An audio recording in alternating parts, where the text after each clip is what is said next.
I love baking. It's one of my favorite hobbies. So, of course, I love baking Christmas goodies. Every year I get requests from family members to make specific things they like for our family get-togethers. I don't always make everything people ask for, but sometimes I get carried away and go a bit overboard. This year, my husband and I were hosting my family for Christmas Day, so I wanted to do a lot of baking on the days leading up to the gathering. I had Friday off of work, so I got a fair amount done, but not as much as I wanted to because our 3 kids were home from school and I kept getting distracted. So on Saturday, I told my husband to take the kids out of the house for a few hours so that I could focus on baking. He didn't want to do that because it was Christmas Eve and it was cold. We had a dangerous wind chill warning. I told him there was no way I could get all the baking done that I wanted to if he and the kids were in the house, so I needed him to take them out to do anything, I don't care what. He reluctantly agreed and I was able to get everything done that I wanted to. After I was done, I was exhausted and lay on the couch for a few minutes to rest before cleaning up the disaster in the kitchen. Unfortunately, I must have fallen asleep because I got woken up by my husband loudly doing the dishes. I went to the kitchen and told him I had planned on cleaning up, but I must have fallen asleep. I offered to take over for him, but he said he was almost done, so there was no point. I could tell he wasn't happy, since he was rage cleaning mixing bowls. He asked if I got all my baking done, and I told him that I did, and I was really happy with how everything turned out. He simply replied, "Good," without even taking his eyes off what he was doing. I asked him how the outing with the kids went, and he just said, "Fine." I knew something was up, so I asked him what was wrong. He said I kicked him out of the house so that I could do my hobby on one of the coldest days of the year, and then he came home to a huge mess in the kitchen and me napping on the couch. I told him I didn't plan on falling asleep and had every intention of cleaning up after myself, but he didn't seem to care. He told me that he needed to start dinner because the kids were hungry, so he would do that as soon as he finished cleaning up your huge mess. I told him I was sorry for falling asleep without cleaning and offered to cook dinner so he could relax, but he told me that he just wanted to be left alone for an hour while he cooked. This isn't the first time he's cleaned up after one of my baking marathons. When he cooks, he does the dishes as he goes, but I can't multitask like that, so I leave the dishes until I'm done. But sometimes I get distracted with kids or something else and unintentionally leave a mess in the kitchen, but usually I can get him to at least let me take over for him if he starts cleaning up after me. Am I the idiot? He really didn't want to do that because it was Christmas Eve and it was cold. This isn't about the dishes. This is about forcing your husband out of the house with zero warning on Christmas Eve and on a day with dangerous weather conditions. This isn't like a summer's day where he can just take them to the park. What's he supposed to do with them? Take them shopping? You are the idiot for kicking your husband and kids out of the house on Christmas Eve. And she says her family requests stuff, trying to pass this amount of baking off as an obligation. It's not. We're not stupid. You baked this much because you wanted to and decided your individual leisure activity was worth treating your family this poorly on Christmas Eve. And it's also in preparation for hosting her family on Christmas and making many different things they want. What's in this, in any of this, for her husband? From OP's story, he doesn't even like the baked results. If she doesn't change, I think she'll get divorce papers for Christmas next year. Even worse, she's putting her hobby before her kids' safety.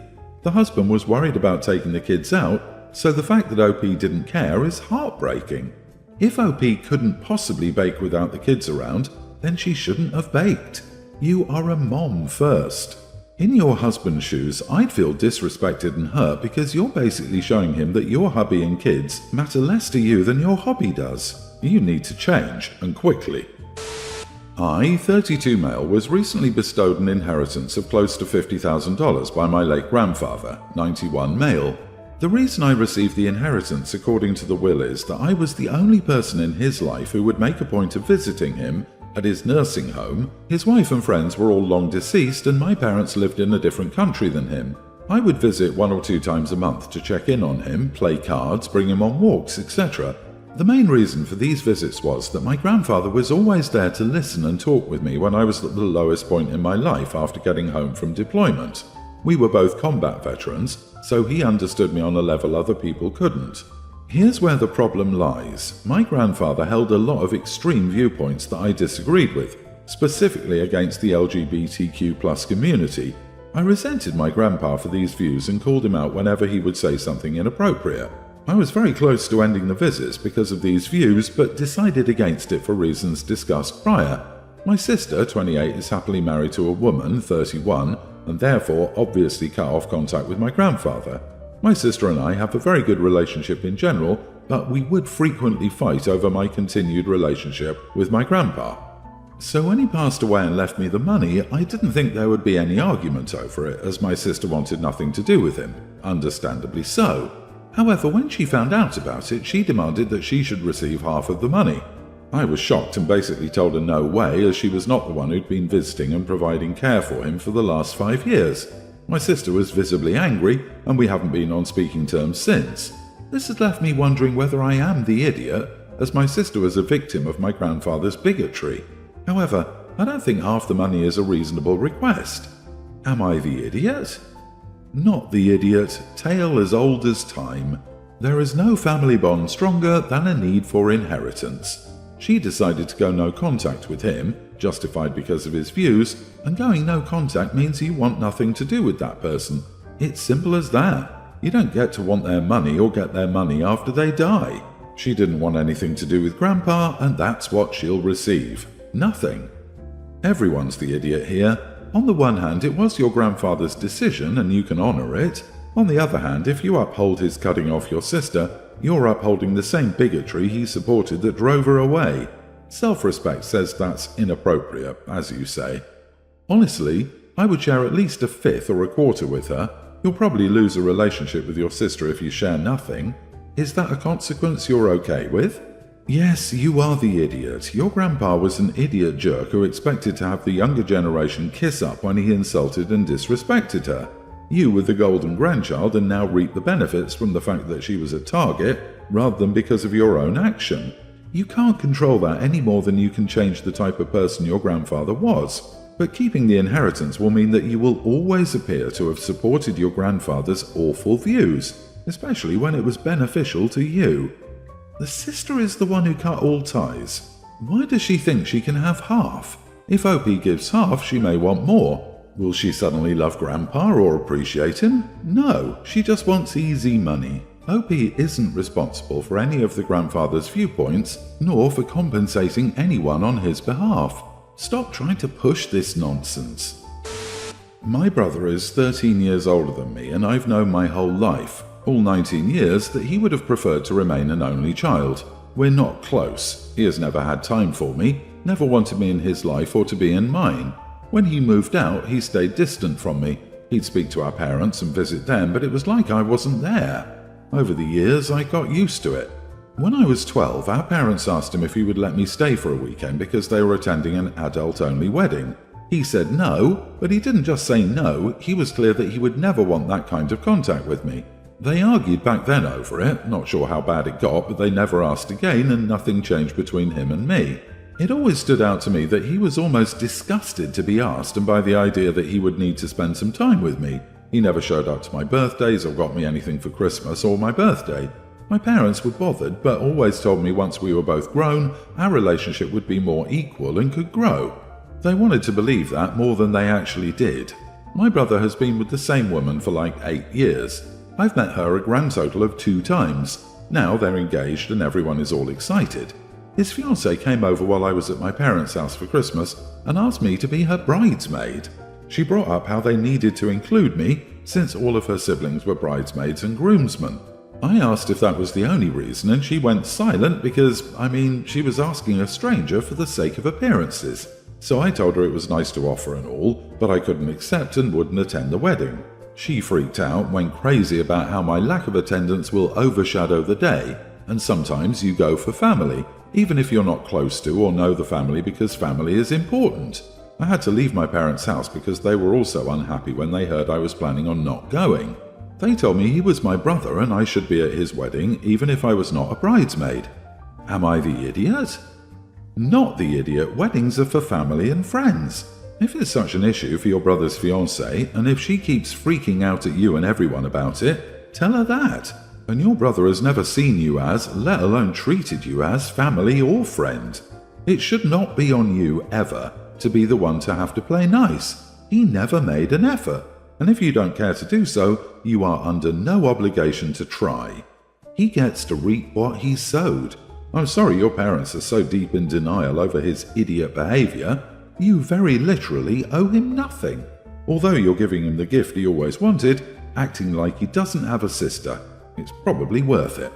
Every other very good reason aside, there's not a chance your absence would overshadow the day. If this is how he treats you and talks about you in your presence, I'd be willing to bet that plenty of the attendees don't even know he has a sister.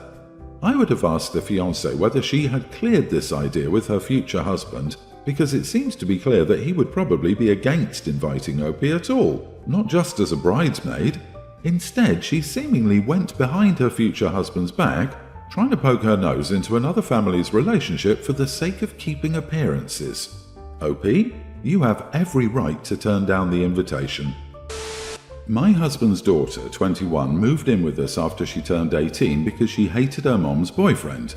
I actually had a friend paying to rent a room at the time, which I asked to move out so she could have it. Even didn't charge him for the last month to help him find a place. It has honestly sucked. She was entitled, lazy, and refused to clean up after herself. She would complain about dinner, get up and go back to her room, leave her plate at the table, clean her room, and leave a sink load of mouldy dishes. Never once help clean any common areas, pays no rent. One time I woke up to her gone and the guy she'd been dating for 3 months was watching TV in my living room while she was at work. I could go on for days. She would only help if something turned into a fight, either with her and I or her dad. 5 weeks ago we got into it again and she packed her stuff and left. Found out later that she moved in with her 40-year-old male co-worker. Now she and her co-worker are not getting along, it honestly sounds like similar problems, and she wants to come back. I'll be honest, I already cleaned out her room and made it into a game room, office, workout room. Life had been 1,000 times better with her not there.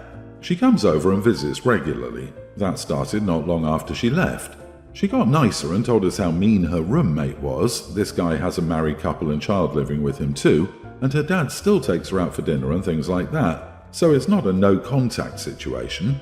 Her mom is currently couch surfing, so she can't move back in with her. I don't want her to move back in here. My husband wants us to let her come back, but give her a timeline to find another place. I don't want to because 1. I'm enjoying the peace and having our own space. 2. I don't trust her to stick to an agreement.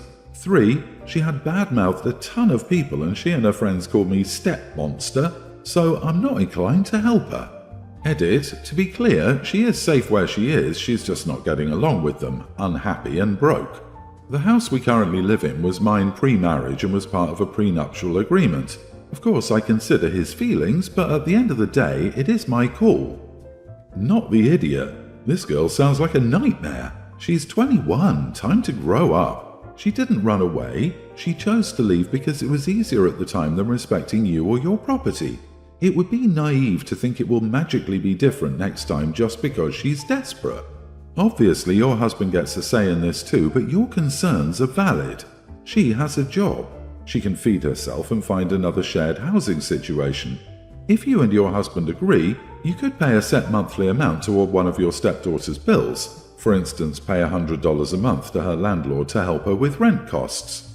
Disagree, but family, people who think family can do whatever and still be invited back, are doormats. The woman you described is not recognizing the sacrifice it takes to let someone else into your home. Instead, she feels she's entitled to it. She's not going to change or learn by being let back in. It's a terrible shame and I wish her growth in her life, but that growth won't happen if she doesn't experience consequences for her actions. She has a lot of work to do before she can earn the opportunity to live under your roof again or receive your help. My husband has a niece named Mara, teen. Mara is very talented and she knows it, but she's extremely smug about it. My husband's family can't shut up about it. Every time we're with his family, they keep talking about her.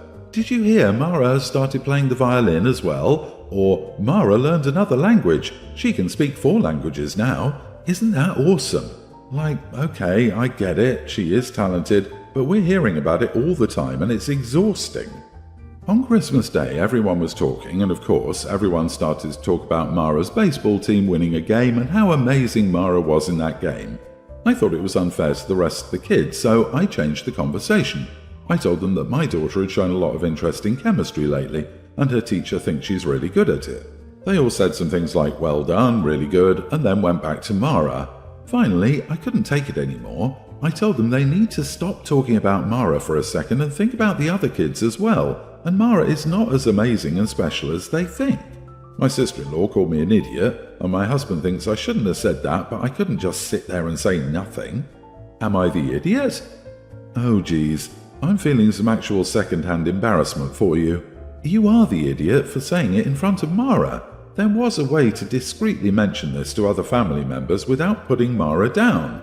Pulling them aside and saying that while you're very proud and admiring of Mara's success and want to continue celebrating her achievements, it would be nice to prop up the other kids' smaller achievements too, so they don't feel less than her.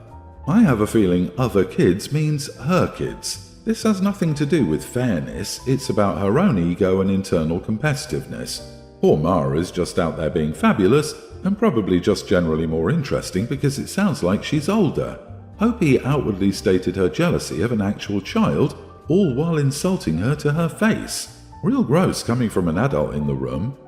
Everyone's the idiot here. Sorry, as one of the female cousins that got consistently graded against Amara, I no longer talk to too many of my family members, including her. As kids, we got along okay, but she eventually became exactly like my harpy aunts. Guess what? We both got married, had kids, and have lived relatively similar trajectories. In the end, it wasn't that she was awesome at things, it was that everyone else's special things were ignored.